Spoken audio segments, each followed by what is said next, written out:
Welcome to the Pioneer Mind podcast. Just glad you're back. We have a great guest today with Randy Pinoche. Again, probably a true pioneer. He shared with me that he's been in 7 primaries in the state of Montana, which might be a record. So he's breaking new ground, going into places maybe nobody wants to go to kind of communicate his and passions for the state of Montana, our communities, and he's just a tireless worker. As I've watched him, it's pretty amazing to see how hard this guy works and how much he cares and the passion he brings to. I think one of his big messages is about energy because he was on the Public Service Commission, but he knows so much. He's been in the legislature uh, experience. He knows so many people. He's so connected and really cares at the same time. He's not doing this for selfish reasons. I can almost guarantee you the benefit back for uh, leading in these ways in the state of Montana are really challenges, sometimes ridicule and questions of you as a person, that kind of thing. But what I've seen with Randy is just a hard, tireless worker that actually cares about the state of Montana, its communities. And as he runs for Senate District 12, is in today's show, you're going to hear the differentiation between him and his opponent, his passions, the bills he wants to bring up. And again, not to hold it up anymore, just want to introduce you to Randy Pinoche, and thanks for coming, Randy. Well, thanks for having me. Yeah, it's awesome. When I think about the state of Montana, I'm a guy who came from the Midwest. I'm from Ohio, moved here in the '80s, and I fell in love with the place. I can remember riding a bike outside of Billings, and I got one of them, what's called a goat head. I don't even know, a real sharp, pokey thing was on the road, and I'm 7 miles from town, and this guy drives by me to pick up. He sees me carrying my bike on my shoulder, and he turns around and grabs me and drives me back to Billings.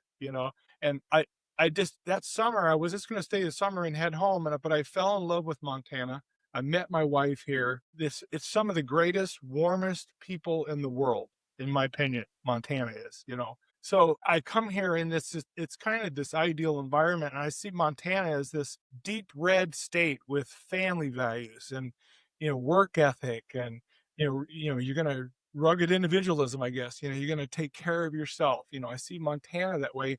But I guess I want to say in the recent trends, the last maybe 10, 15 years, and you might even know more of the history of this because you're so in tune with all of it. As an outsider watching, I see us operating as a deep red state. We're not operating that way, but I see us as one. Everyone I talk to, not anecdotally, really cares about those family values and conserving them, and Montana being a kind of on that side of the fence.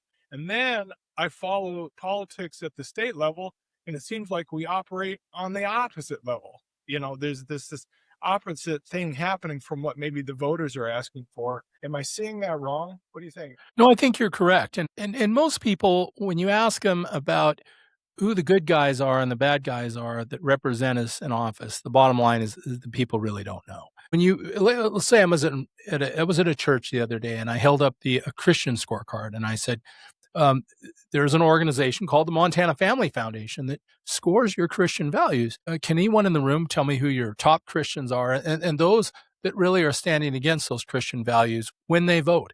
And no one really could answer that. And that falls on the shoulders of the people. This government's your government. You get the government you deserve, right? So folks, you really have to be looking at that voting record, and you need to be able to identify those that represent you and what their values are according to how they vote. And once we get people back involved with looking at our elected officials that way, I think we'll be in a much better situation. Yeah. So you're running for Senate District 12. Um, I think I was sharing with you this earlier, is that a lot of times the media tries to pull you into the national races as the most important thing to be focused on as a voter, right? We're always watching, if we're watching any kind of news at all, we'll always be pulled into national issues or national, individuals that are running for offices like that within our state for the U.S. Representative or U.S. Senator, that kind of thing. But I am convinced, as I've probably since 45 or 50 years old, as I followed the state of Montana, our local leadership and these offices, these these districts and senators, you representatives at the House level, at the state level, are absolutely the most important things for me. I know it is. And I think that we sometimes disregard that, don't have the greatest voting, this, especially these types of elections, it's hard to get voters out. Is that true? Well, and we have the facts, folks. When I say that most of you don't vote in the primary, I'm looking at the data. Only about 3 out of 10 registered voters will vote in the primary, and folks, that's just not acceptable. So you're gonna hear me encourage you to vote in the primary. The absentee ballots mail out today. People could be voting as early as tomorrow. And here's the unfortunate truth. There's a good chance only 3 out of 10 are gonna vote. And, the primary elections are so important because that is where we're trying to put on, a really good explanation of why primaries are important. When you are going to run a primary against a fellow Republican or a fellow Democrat, there's probably a pretty good reason for that. And what's really, tremendously important is the public understands those reasons and say, "Hey, that is important. We really need to vote in this." And a lot of people that just don't take the time to vote at all, you're letting those reasons pass right by you. Right. And again, I know these off weird elections like that don't have quite the support, but boy, do we need voters, to get out and support you specifically.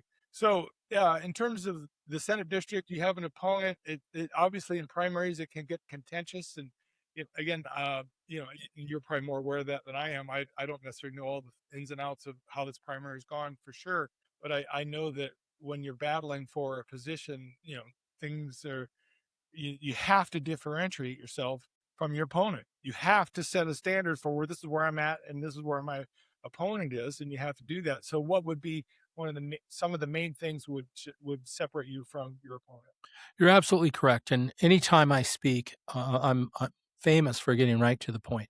I get right up to the mic and I say, "Look, my job is to explain the difference between myself and my opponent in this primary so you can make the choice." Now, this is my 7th primary, and subject to check, I don't know anyone in Montana that's been through 7, and, it's not that I really, enjoy primaries, they're a lot of work, and they're very contentious because, um, you've got to explain why you're running the race and somebody's feelings are going to get hurt. So usually what happens is the Republican Party comes to me and says, look, we got this Republican who's not following the Republican platform. And more importantly, he's being dishonest about it. One of my first races was Jesse O'Hare a few years back, and he just was one of the biggest tax spenders in the Republican Party. He was voting with Democrats, Okay. and a group of 4 or 5 were, sometimes up to 10, and the Democrats get what they wanted. And with a Democrat governor, this is really important to the governor, and he can give you special treatment. If you're a Republican that's gonna vote with the Democrats, you're gonna get invited to all the parties, and they're gonna have their arm around you, and you're gonna be really popular in the Capitol. But then, you're unpopular with the Republicans, right? But they've crafted some good answers like, well, you have to be effective at working both sides of the aisle. Well, not if we're giving up Republican values within, our party for standing against our party platform. Now, usually when you're dealing with a rhino, they're weak in one, maybe 2 areas, like they're a big tax spender, or maybe they're anti-gun, or maybe they just don't have good Christian values. Sure. This particular race, my opponent is anti-Christian, anti-gun, a big spender, and it is so bad that the Republican Party has removed him from the Republican Party a couple of weeks ago because he's accepted Democrat money. When it's that blatant, where the Democrats say, "Look, you do so good voting with the Democrats as a Republican, we're actually going to give you money," they uncovered this group called Fireweed, which was really rewarding Republicans to stand against the Republican Party platform and vote with the Democrats. Yeah. Well, Keeping that pretty secret, I would think. they were able to, follow money, and then they had to, reveal where it was coming from. But this was, certainly, will get Pinocci to run another primary, and having experience in a primary is important. I have watched primary opponents over the years, and some of them will say, "Look, I don't want to say anything bad about you. You're not going to say anything bad about me." But this is very confusing to the public because they don't understand why you're running against each other. And if you reveal why you're running, then your opponent will say, "You're attacking me," which happens to me all the time. Folks, let me explain this to you. And when I explain to you why I'm running against my opponent based on the voting record, that is not an attack.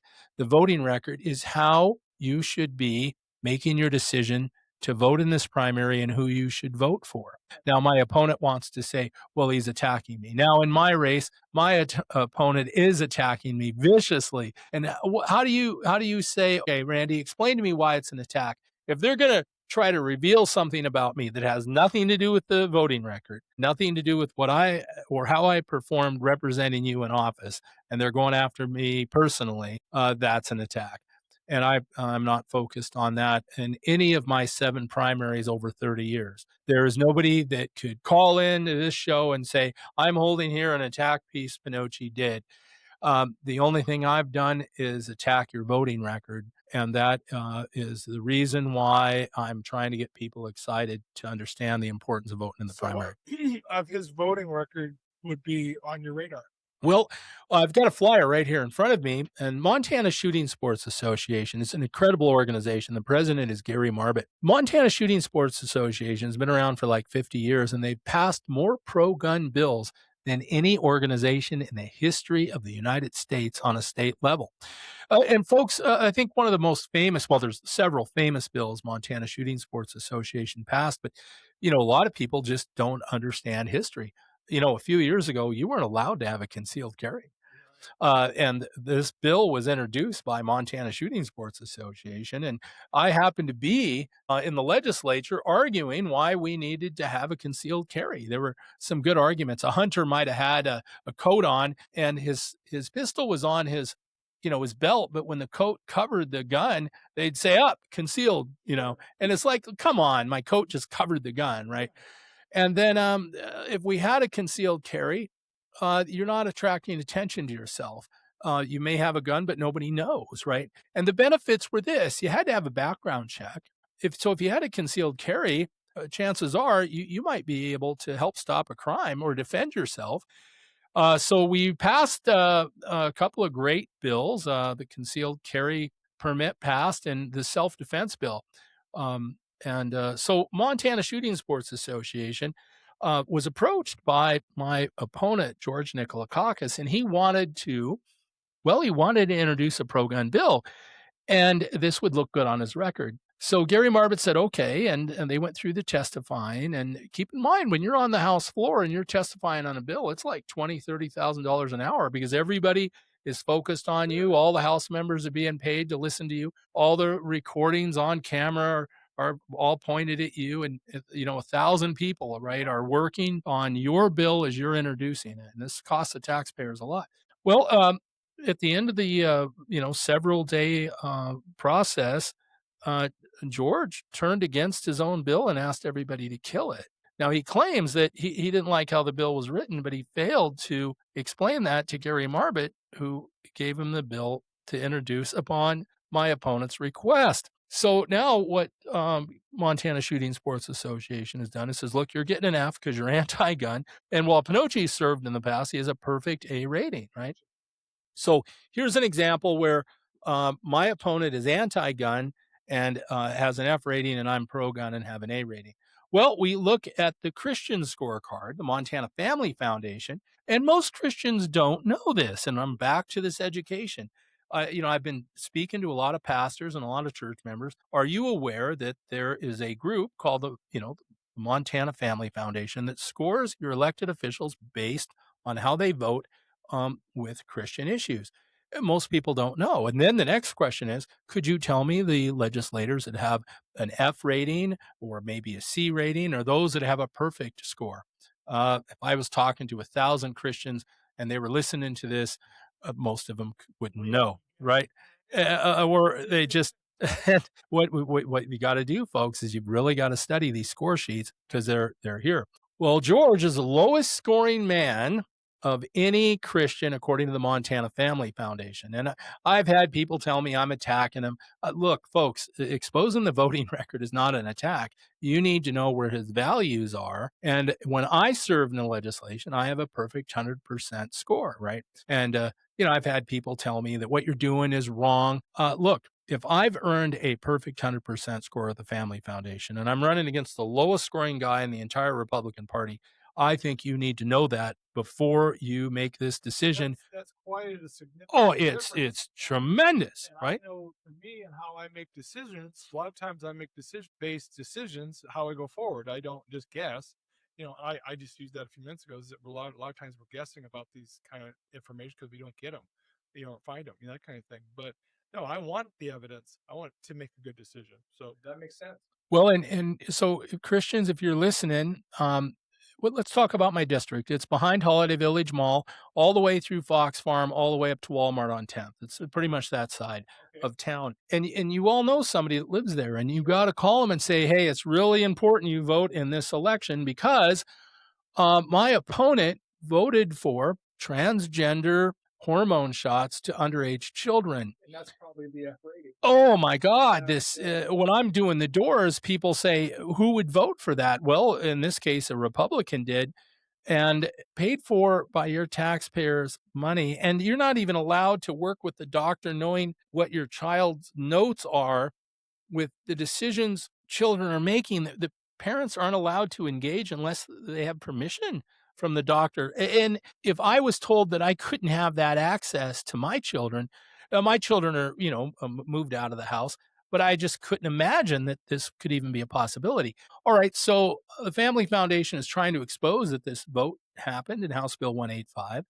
And so, what I have done with the Family Foundation, and as I speak throughout my district and around the state, is I have promised to introduce legislation that no child can have any transgender alteration until the age of 21.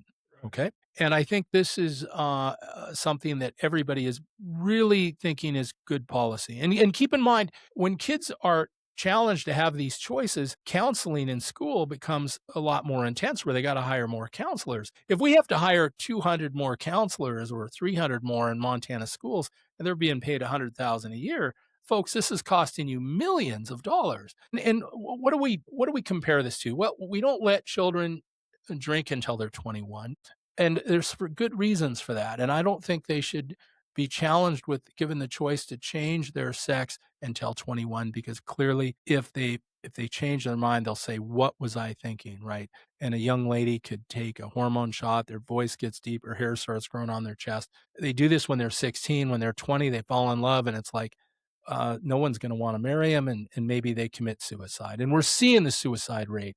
Right. So we have to really look at was this a good decision? And then what is my opponent wanting to do? Well, he wants to hide the fact that he voted for that, right? So then that's when they lie. Oh, well, I think the first thing he wrote a check to himself for $95,000, which is extremely rare. I've been doing this for 30 years. This is the first time I've ever seen someone do that. So they wrote themselves a check for $95,000. They put it in their account, and then they send out a mailing saying, "I'm pro-Christian. I have good Christian values." They sent out another one saying, "I have saved you millions in taxpayers' money." Right? Well, he's lying, and he's spending his money to cover the damage. Okay, look, no one is going to run a race saying, "I voted for pro-transgender legislation. I voted against a gun bill. I'm anti-gun. I'm a big tax spender, and I've been kicked out of the Republican Party."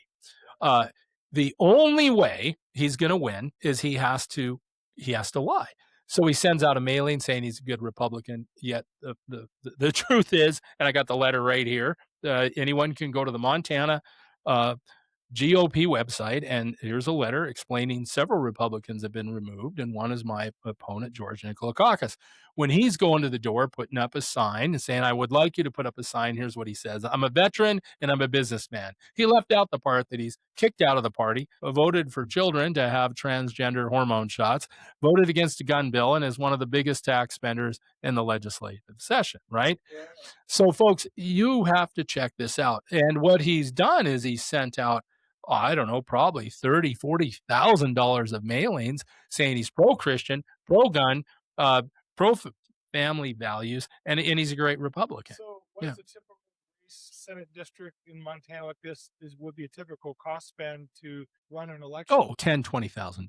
So Yeah, and he's going for it. he's going to outspend me probably by 10 times, at least 5 times, right? Well, he has to because he has to put a band aid on the problem. The other thing is he's desperately trying to attack me over personal issues, right? He doesn't want to talk about facts, the voting issue, because he'd lose. One of the first things we did is Ron Staley, who runs the Packenham Club, calls me and says, wow, this is an exciting race. It's exciting because there's such a difference. So right away, I said, look, we got to have a debate because this is going to be a lot of fun because you've got such a difference between the two.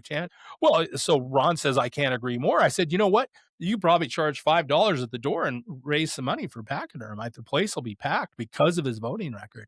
And he's thinking, yeah, we'll think about that. So he calls my opponent, and George says, no, he won't do it. And then the people demand Ron to ask that again because the people say, look, the debate is the key to understand the difference. Well, he just won't debate me. And why? Because the first thing would just absolutely destroy his chances are the Republican Party has removed him from the Republican Party. So people say, how can he run as a Republican? Well, here's the laws, folks. Anybody can run for any party they want, whether you're a Democrat or you can lie. And that's the way our laws are. And maybe those laws should change, if he's been removed from the Republican Party, maybe he should have to run as an independent. But the way our Montana law is, he can run in any party he wants. As you framed it, do you feel like when you're out there knocking doors, as people have that frame that the gun issue, the transgender surgeries, the being removed from the Montana GOP, are most people aware of that? No, and here's why. So here's a mailer that was mailed by some group explaining that George is too dangerous for the state Senate, putting our children in danger, sex changes for minors. This mailing was done, and here's what it looks like, folks, right here. And the bottom line is most people throw this stuff in the garbage and they don't read it. This was kind of interesting. Somebody said, Randy, they did a horrible mailing about you, and I just can't tell you how bad I feel about it. And they gave me this mailing and I read it and I said, this isn't about me. This is about my opponent.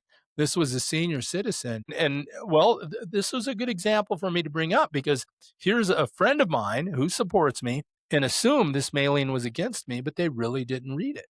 Now, why should we mention that on the show? That's because people really aren't focused. And here's the other thing.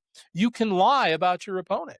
My opponent sent out a mailer saying, I raise taxes. As a public service commissioner, I don't have the power to raise taxes. Folks, let me tell you how how dishonest this mailer was that I raised taxes.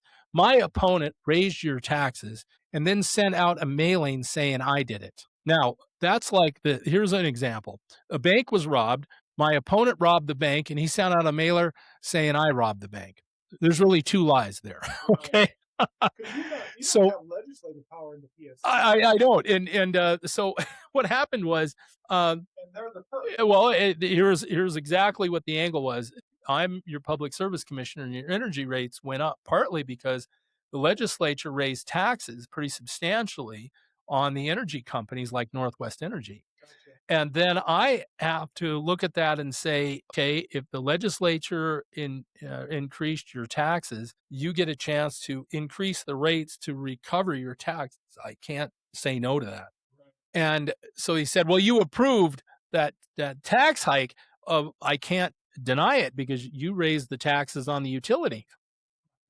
So, it was just dishonest, right?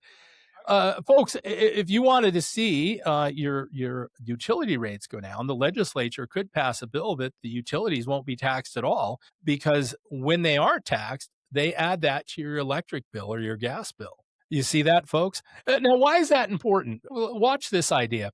I really look out for my retired people, right? Because they're on a fixed income. If we could say that the utilities have no taxes to pay, the utility bills would go down and the retired person would say, wow, I don't pay taxes on as much as I did when I was working.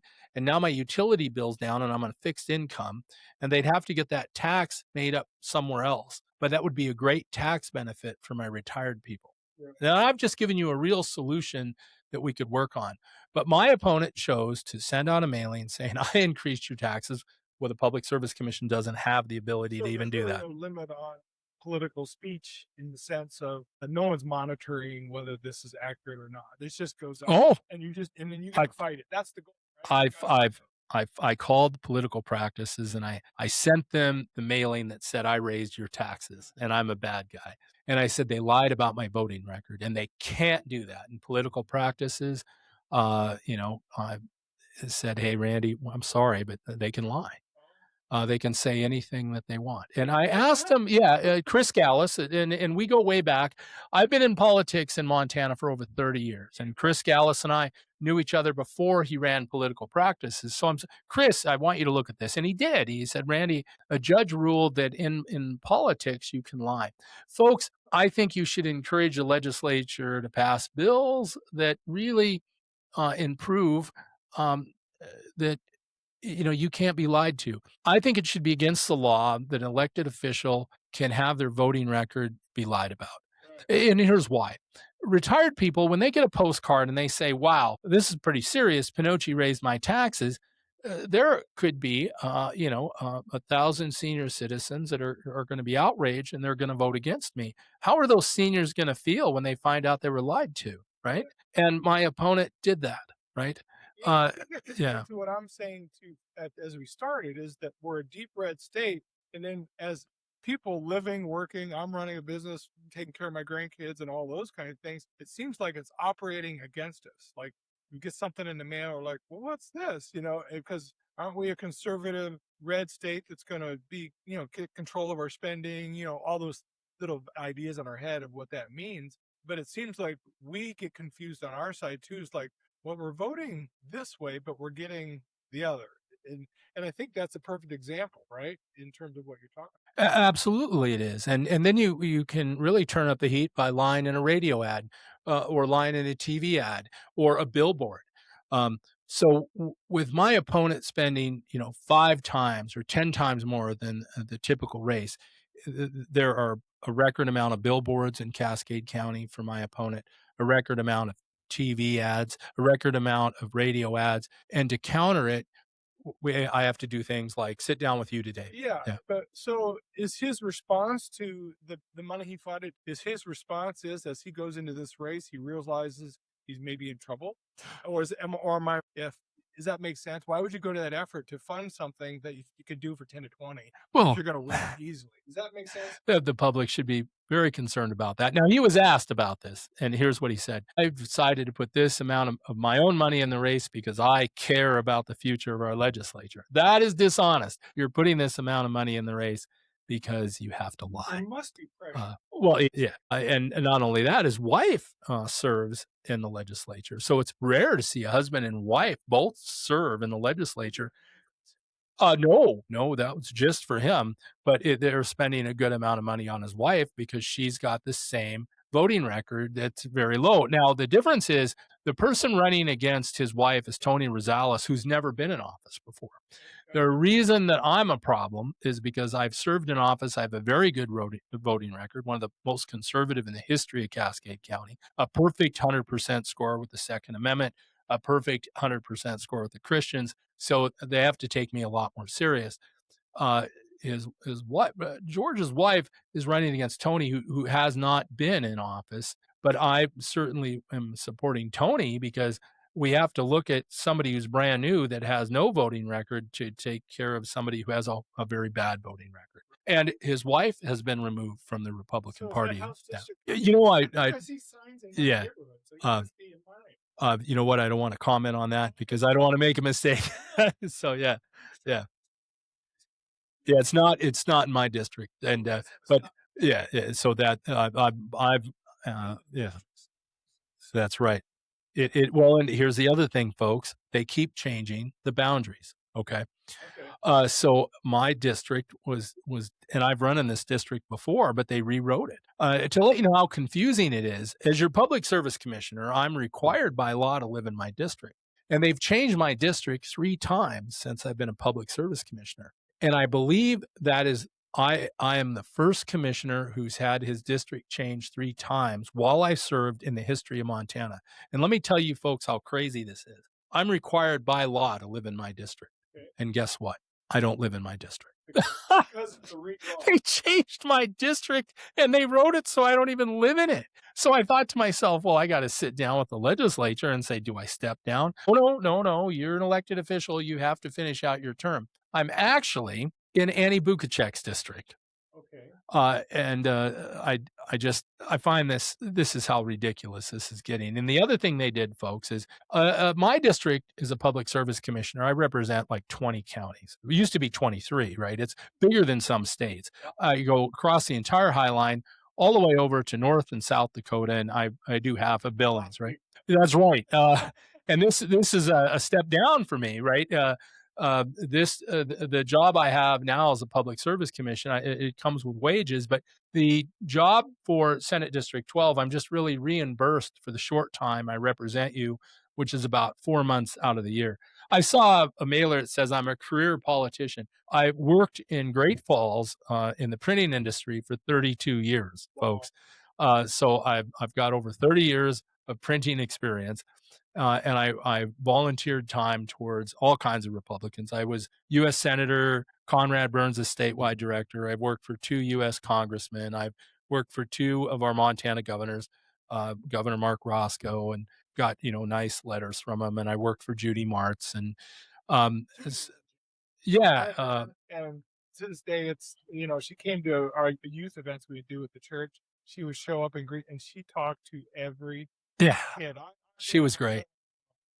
Well, and there's something interesting with that race. She was outspent like 3 to 1, 4 to 1, and she wasn't expected to win. And on election night, we believed we were going to lose, and she won. And her campaign manager really said something very derogatory that night, which everybody was happy. He said, and she had to apologize for him the next day. But this is a race where nobody believed she was going to win, and she did. She was the first female governor in the history of Montana, a Republican from Butte, no less, right? And a lot of people don't realize that she was able to compete in the Winter Olympics, years and years ago. An interesting gal, right? But sometimes these races that are outspent by a lot can win, and it's possible I will.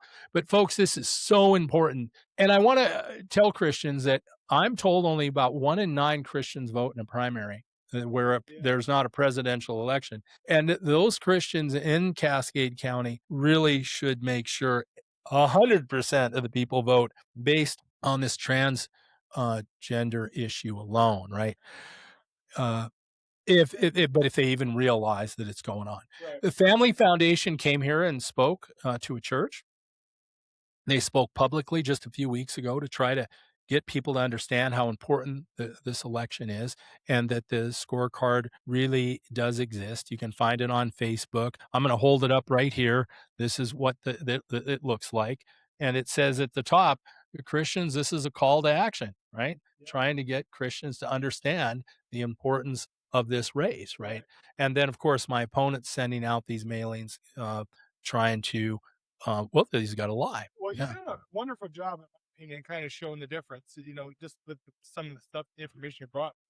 Again, in terms of just so you really sure. covered the basics. To Yep. be truthful, but one thing I do want to cover is two things. Is you just said 30-year public service commission. Like you don't realize this. I've called you about blue gas projects, and gotten your aide call me back, give me information, and like very good. So I've Sure. had contact with you on the industry side, which I'm in oil and gas and was had some questions from something you had presented at an event I attended. You had spoke at. Again, we've kind of crossed paths over the years, but we don't really know each other per se, right? Just to be truthful. Sure. But you know, the amount of experience you have and the amount of knowledge in your head that you have on that subject alone, the energy subject, from the PSC and then your time in the legislature, excuse my language, that's so valuable that you know the system, you know the names, you know the contact, you know the networks, you know the teams that are working together at the sessions. You have information that most people will never have, and again, as a resource, that makes you very valuable to go down there and lead in the Senate district. You have so much experience, and I know you're passionate about energy, right? Oh, I'm waiting for you to stop so I can take off on a tangent here. Yeah, Yeah. and I don't mind you tangenting on that because I think, you know, I think energy is absolutely being. I see what's data centers. You got AI. Where they're screaming for energy. They're going to screaming for natural gas, and we're almost putting the brakes on. It's really odd to see that we're stopping something when we need more of it. You know, and so energy is a very controversial thing, but I would say that's your expertise. And again, we need that at this time more than ever in leadership, in my view. And I'm sure you can go Oh, from there. let's public. I want you to listen to this really closely. This will have some great value, and um, everybody listening to this, listen to this close. So, we don't produce enough electricity in Montana to supply Montana. Right down the road from Cascade County is Augusta, Montana. And there's a reservoir there called Gibson Reservoir.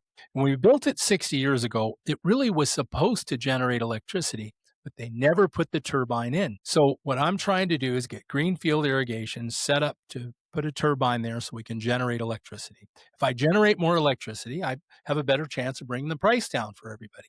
But there's something else. Gibson Reservoir floods about every 11 years, causing millions of dollars of damage. One of the reasons it fails and allows flooding is because it isn't operating correctly because it doesn't have the turbine in it. So Erlene Jewell, who manages the reservoir through greenfield irrigation, and I have been speaking for the past few years, if we could put the turbine in, we could reduce flooding. I believe it would never flood again. And we'd produce electricity. I'd save millions of dollars of flood damage, and I would be able to produce more electricity that would uh, be able to bring the price down. So he needs about $30 million. And what I want to do, it is so I want the legislature to give him the money. It might be 30 to 50 million, and he will pay it back with interest, and I will be able to get you a situation where I can help ensure our prices not go up, or perhaps they could go down a little bit, and I would stop the flooding between Augusta and Great Falls. Now, keep in mind, folks, some of these people can't build on their land because it's in a floodplain. Yeah. I don't like people being told what they can and can't do with their land. If I could end the flooding, then the floodplain law might change. It should, and you'd be able to do something with that land. People can't build a home along that river, and I think they should be able to. Could you imagine what the land value would be if they could start building homes between Great Falls and Augusta on the river? It would be worth billions of dollars, right?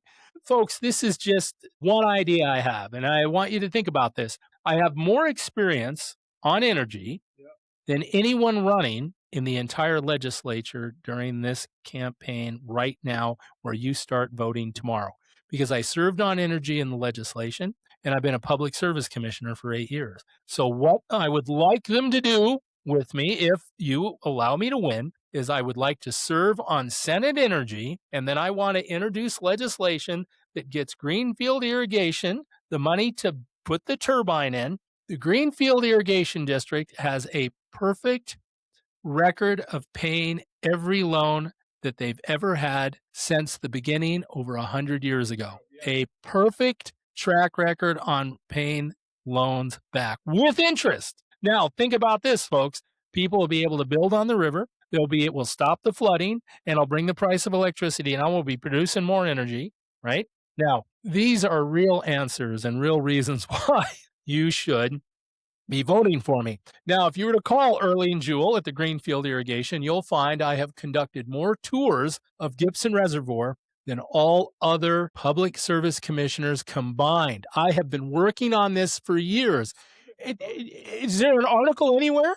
Is there a mailer saying that Pinocci is trying to do this and has done this? It doesn't exist, right? I The Greenfields Irrigation District is, all run by some of my family. You know what I mean in terms of so boards, yeah. and I don't think I think I knew about the turbine, but I don't think I did know. I, well, I take when I give the tour, people say, "You explain to me how you're going to prevent the flood if this turbine's in." And folks, I don't want to spoil it. I want you to go on the tour with me. And Early and Jewel and I lay it all out. I've done it, a dozen times, right? Yeah. I think I think you're exactly right. I think at the time we built the dam, we had a surplus of electricity, and they thought, if we put the turbine in and no one's going to buy it, I think they were stuck with, well, I'm not going to spend the money. Are you? So they didn't put the turbine in. Oh my goodness! And here's something else, folks. I want you to know that I'll do. You elect me, and keep in mind this is really a volunteer position. They reimburse me 4 months every 2 years, but you don't get an income for this. It's really a kind of a volunteer thing. There are other dams that don't have turbines in it in Montana. Oh my goodness, we have got to get turbines put in. And here's another thing: some of these turbines are pretty outdated, and if I put an updated turbine in, they could easily produce 40% more power because the new turbines are more energy efficient. By the way, I want to thank Northwest Energy. They are taking some of these older dams and upgrading them with more modern turbines that are producing far more energy than the old one was. And boy, I can't thank Northwestern enough for that. And I got to tell you something else that happened. Northwestern took over a gas company that went out of business outside of Lewistown. And if it wasn't for them, everybody would have had to probably go back to propane, which would have cost twice as much, right? Northwestern's done some great things out there, and I certainly want to guide them in the future to try to represent you. They got a greater share of coal strip, and they've promised the energy to a data center. And I don't think this is a good idea because Joe Briggs in Cascade County says we have so much new construction in Cascade County. He doesn't think that Northwestern's met the demand of natural gas and electric to meet the needs of what's happening in Cascade County. By the way, folks, Joe Briggs put that in writing. I've delivered that letter to my office and I'm requesting a hearing. Before I would like to see any energy go to a data center from out of state, we've got to meet our energy needs to our public. The other thing that I'm concerned about is the data center was promised energy cheaper than what you're paying for electricity for your home. And I've got real concerns about that. Yeah. So if you're wondering, is Pinocci going to say why we should vote for him? I just did. And I think for anyone to run against me, would have to be able to explain just what do they think they'll do better than I will representing you. And that's what this comes down to. Yeah. Yeah. Listening to you talk, I was just sitting here thinking about it as I listened to you talk, and you're doing a lot of good teaching here. But it's fascinating. It's almost as if you're already operating as a servant to the state and our communities, as a legislator, as a senator, even though you haven't been voted. I'm having talks with Bricks. I'm having this. I talked to Northwest Energy. You're operating in what you already do as a lifestyle. This is your lifestyle, isn't it? To lead this way and to really kind of try to solve problems. Well, we have the Public Service Commission Association, if you will, and so we go all over, and they give us training. By the way, folks, you've probably spent $100,000 on my education to be a public service commissioner, and so I'm in Washington D.C., and they say, look, these fires started by utilities are a real problem, and we got to put our heads together and see what we can do about it. And when you take classes to be a public service commissioner, they offer like 20 classes. You can't go to all of them. You have to pick the ones you want to go to because there's so much going on. But I wanted to go to that one, and I'll tell you why I picked it, folks, because a lot of area in Montana is forested area. We're a high fire risk area. So I thought, you know what, I better sit in on that one. And they said, we are putting together a team of public service commissioners that would like to volunteer to come up with ideas to reduce fire risk. So about 8 years ago, I volunteered for that. And I came up with some really good answers. And as I presented my ideas to reduce fire risk, I gained some attention. So then some of these high fire risk areas said, that Pinocci has really come up with some great ideas as a volunteer to lower fire risk. So one of the ideas is this: our power lines that are overhead have a steel core conductor. In other words, um, what gives the power line strength is this inner core that's steel, but steel stretches and it sags. Well, Boeing is building more and more of their aircraft out of carbon fiber, which is really a fiber that's really put together with resin, and carbon fiber is stronger than any metal and weighs less than any metal. So a company decided to put carbon fiber inside of the power line instead of the steel cable. And as a result, it's twice the strength and can carry twice the load of electricity. And I thought to myself, if we didn't have sag anymore, carbon fiber won't sag, well, steel stretches, and it stretches and stretches and stretches, and pretty soon it breaks. Well, I think that it would be a great idea that if we are going to install any power lines or conductors overhead, that it should have the carbon fiber core technology. So I got really studying this, and I started getting involved with these companies that make carbon fiber power lines.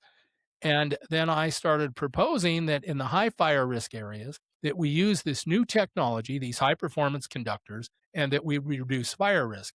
Well, over the years, that's been installed all over the world. Not a single carbon fiber core conductor has started a fire anywhere in the world yet. So I came up with a bill with Daniel Zolnikoff to say in our high fire risk areas, or perhaps in all of our areas, if we install a new power line, it should be required to have this carbon fiber core.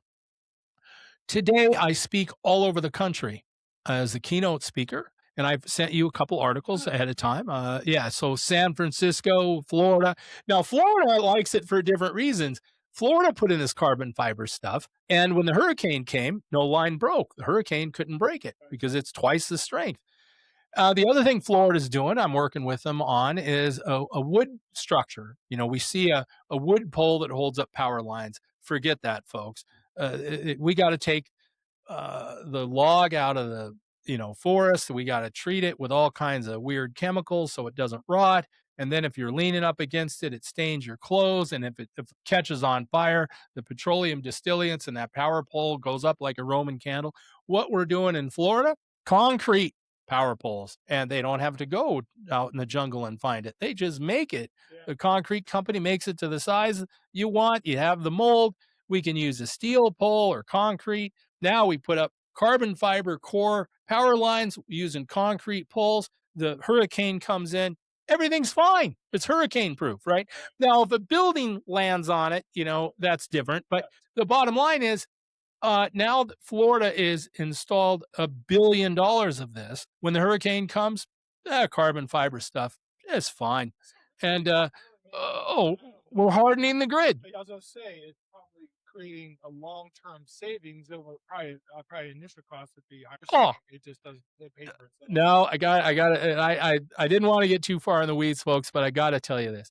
Power lines leak electricity like a garden hose with holes in it. Okay. When you send electricity down these power lines, electricity just leaks out of them right into the air, right? The carbon fiber conductor with the carbon fiber core cuts line loss by up to 40%. It pays for itself in usually 3 to 5 years. Okay. So I am explaining it like this. If we were to build a car, you and I together, to sell it to the public, we'd have to have anti-lock brakes and airbags, and we'd have to have all the new technologies that make the car safer. So when I say that we need to pass a law that says we have to embrace these new technologies with the conductor, it's no different than if you're in a car accident today, in a car with airbags and anti-lock brakes, the chances of you surviving are better. And think of this. When you go off the edge of the road and down the canyon and no one saw it, they don't know where you're at. But the new car transmits a signal to a satellite, and the ambulance says, hey, the airbag's deployed, and it gives them directions to the car that went off the side of the cliff. Now, if you're going to buy a car for your wife or daughter, which car you want her to have? A 1969 Camaro or the brand new Camaro that has the tracking and the anti-lock brakes and the airbags? Folks, I'm doing the same thing. I want to up the standards of what these power lines and conductors have to do because it'll meet my three goals, which are this: safe, reliable, and affordable. Now, there is no one running in this legislative session right now in this election that can speak this language. I'm the only one. And there's no flyer to explain this to anyone because honestly, folks, I don't have the money to pay for it.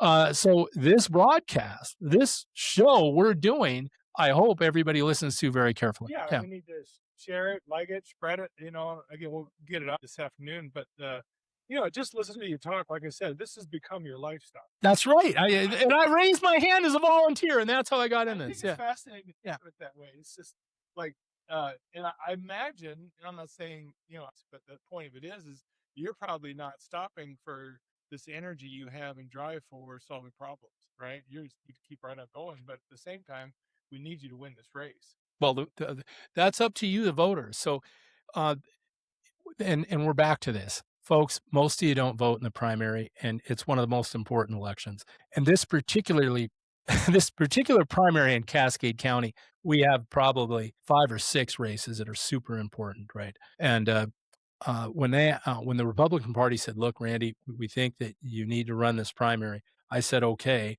but they really don't have the money to send out a mailing to explain what makes me different. What they did do is send out a letter saying my opponent no longer is a Republican, Right. and so we're back to this. It's my job to explain the difference between myself and my opponent so you can make a choice. Those of you that have heard this show, you've got to call your friends. And if they're not registered to vote, get them registered to vote and explain the importance of voting in this primary. And then work with me. My phone number is 406-231-3649. Any one of you can call me. You can go to my Facebook page. You can see my family, been married 32 years, and I have got a lot of work to do for you. Well, I'm so glad you came on as a guest. It's been a great conversation, and I'm so glad that we were able to do this. And again, I hope this helps. Because there needs to be information to help people make decisions, and I'm not going to play dumb that I know anything other than I try to do my best to understand, but we don't get to the right information all the time. So I'm hoping this helps. Well, thank you very much. Thanks for coming. You bet. All right, bye.